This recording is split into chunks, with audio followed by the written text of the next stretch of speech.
Assalamu alaikum, it's your brother AbdelRahman Murphy here, alhamdulillah, in Mecca. Here in Mecca, alhamdulillah, we just got done praying Salat al-Fajr an hour and a half ago, 2 hours ago. Just hanging out here on the rooftops where all the cool people chill, alhamdulillah. Literally everyone's joyous. They're like sharing croissants and cream cheese and like dates and like apricots. Before Fajr. Before Fajr, yeah. Okay, after Fajr, no.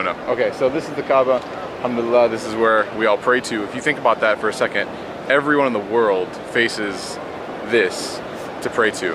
It's something amazing, really. When I'm sitting here praying, alhamdulillah, my salawats and tarawih, and they have qiyam here in the last 10 nights, I just think about, subhanAllah, everyone in the world is facing towards this beautiful building to pray towards it, to their Lord, Allah subhanahu wa ta'ala. It's really amazing. But one other thing that is really unique here, and also in Masjid Nabawi and a lot of places where there's a lot of Muslims, is the fact that after every salah, after every single prayer here, with rare exception, you will hear the call for janazah, for the funeral prayer of the deceased. Sometimes it's one person, multiple times, more often than not, it's a lot of people, and a lot of times it is they include children as well.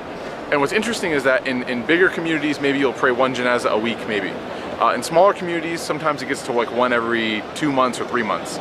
So it's not something that us Muslims in America were really that familiar with on a really intimate level. But here, 5 times a day, not only do you connect with Allah subhanahu wa ta'ala, but you're also reminded of our impending end, our impending journey's end, which is our end of this life on this earth, and our going to meet our creator, Allah subhanahu wa ta'ala. So just wanted to share a brief reflection about death and having it on our mind, and how when you pray here, when you spend time here, it's virtually impossible to forget about death, right? Allah subhanahu wa ta'ala reminds us that remember the day when you will be called back, or remember the day when your life will end and this hayat ad-dunya will end. And in the Quran you find it constantly. And what's interesting is that when you read some stories of the scholars and the companions of the Prophet Muhammad ﷺ, and those who followed them, and some righteous people and really, really amazing individuals in our tradition, you find that at a certain point, after they had studied and practiced and prayed and connected and lived with their families and etc., they had almost looked forward to death. And when people read this, I remember when I was younger, I used to read that scholars or such and such used to look forward to death. I used to get weirded out. I'm being honest. I used to be very weirded out. Were these people suicidal? Why did they want to die? Why would they look forward? Why would they be happy or excited that they were going to die, right? You read stories about some companions, they were literally looking forward to death, right? So for us, in our kind of context, in our contemporary culture, very weird, right? And I admit it first and foremost. But then I thought about it. SubhanAllah, it didn't click till I got here. You know when you have an exam coming, right? As a student at a university or at a school or whatever level, you know for a fact that you are going to be given a final exam. It's on the syllabus. It's on the exam schedule. You know for a fact, without a doubt, that you will be given a final exam. There are two kinds of students, right? Generally speaking, there are the students that prepare for the exam and that are ready for it. And there are the students that fail to prepare for the exam, that put it off, that forget about it. And thus when the exam comes about, they're not ready for it.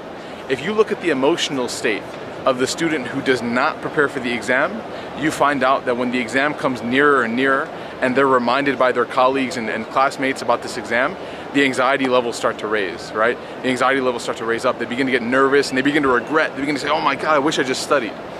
When the students who did study and did prepare, did put in work, you see that as the exam draws nearer, even though they don't like exams, no one likes exams, you find that they actually become comfortable with the idea of taking the exam. And the idea or the thought or the desire of performing well in the exam becomes desirable to them.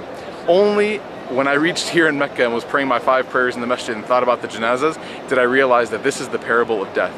That if someone spends their life preparing, studying, and executing well in all of their assignments, then when the final exam comes, when the death of us and our loved ones arrives and approaches, we won't be necessarily ecstatic that we're leaving, but we'll be happy knowing that we did the best that we could preparing.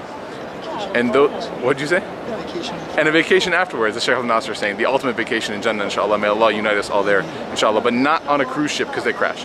If you don't spend time preparing for the exam, however, if I don't spend time preparing for this final exam, right, the death of you and I, then when death approaches and we realize that it's coming closer, we begin to develop anxiety and regret. And this is the exact same example Allah gives in the Quran, that when death approaches those who fail to prepare, they say, woe is me, I wish I just had another chance. I wish I just had another chance. But when death approaches those who actually tried their best, maybe they failed, maybe they succeeded sometimes and failed, they made mistakes along the way, but they learned from them. then they say, you know what, we tried our best. We tried our best, and we're hoping that Allah will forgive our shortcomings and that we'll be happy in the end. This is the example I want to leave you all with. This is the reflection I had here in front of Allah subhanahu wa ta'ala's ultimate house here at the you know, the Kaaba, you know, Masjid al-Haram, alhamdulillah. And so I wanted to share with y'all. I know it's a little bit longer, so I apologize. Inshallah, I'm really looking forward to completing these reflections. Only got a few more days left. Sheikh Abdel Nasser is going to record one later today for y'all, and then we're going to post it up. I really, really appreciate all of those of you who are watching. Share with your family, share with your friends, inshallah. Till next time, I'm your brother in Islam, AbdelRahman Murphy. Assalamu alaikum wa rahmatullah. All right, yeah, so this is the Kaaba, and the people, what they're doing around, for those of you who have never been to Umrah or Hajj, is they're doing something called Tawaf, which is 7 rotations around the Kaaba in a counterclockwise fashion. Circumambulation. And the men are wearing 2 plain, non-stitched white cloths. Could be towels, could be sheets. It's extremely interesting to wear them. It's a test of your resolve and a test of your patience. The women, alhamdulillah, are chilling in their black jilbabs, and some of them, the Malaysians, are wearing bright pink, as you can see on the screen. Mashallah. So this is it, man. People, this is after Fajr. People are constantly. There is never a point in time where people are not revolving around, you know, circumambulating around this beautiful, beautiful structure. If you look, Sheikh Abdel Nasser can pan below.